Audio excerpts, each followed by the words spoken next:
और जीवन में गलतियां कर बैठा। 3 साल पहले मैं गहरे डिप्रेशन में गुजर रहा था, तो आपके प्रवचन सुनने का सौभाग्य हुआ। आपकी वाणी ने मेरे हृदय को गहराई से छुआ और मैंने ध्यान, नाम जप और गुरुवाणी का पाठ शुरू कर दिया। महाराज जी, भगवान की कृपा से 1 महीने के भीतर मुझे अमृत पान का सौभाग्य भी प्राप्त हुआ। सत्संग सुनने के दौरान महाराज जी मैंने जाना कि 5 चोर काम, क्रोध, लोभ, मोह और अहंकार हमारे भीतर लूट रहे हैं हमें। महाराज जी, ये विकार बहुत शक्तिशाली प्रतीत होते हैं और मैं प्रतिदिन किसी ना किसी एक भगवान से बढ़कर नहीं है। किसका प्रश्न है?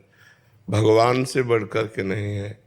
भगवान से बढ़कर है भगवान का नाम, भगवान से बढ़कर के है भगवान का प्रेम, क्योंकि भगवान नामाधीन है और भगवान प्रेमाधीन है।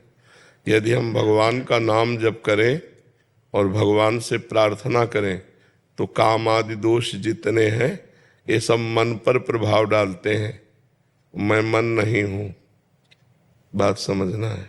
मैं मन को जानने वाला हूं, मैं मन नहीं। जैसे मन अशांत है तो ये आपने जाना ना, तो जानने में आने वाला और जानने वाला दोनों अलग अलग हो गए।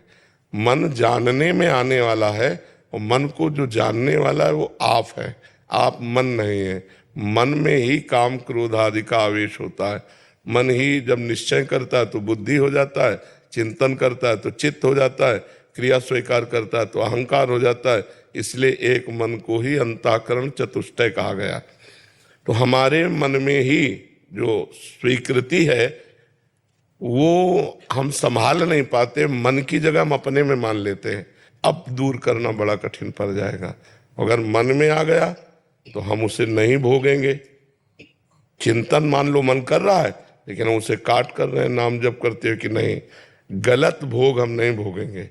जैसे आप गृहस्थ हैं तो धर्मयुक्त भोग भोग सकते हैं, लेकिन पराई माता बहनों की तरफ गंदी सोच भी नहीं कर सकते, नहीं वो आपका पतन कर देगी। तो जो धर्मयुक्त भोग है यदि हम उसे भगवान का चिंतन करते हुए स्वीकार करें तो भगवान ने इसीलिए मार्ग बनाया है। जो गृहस्थ है उसे प्रवृत्ति मार्ग कहते हैं और जो विरक्त है उसे निवृत्ति मार्ग कहते हैं।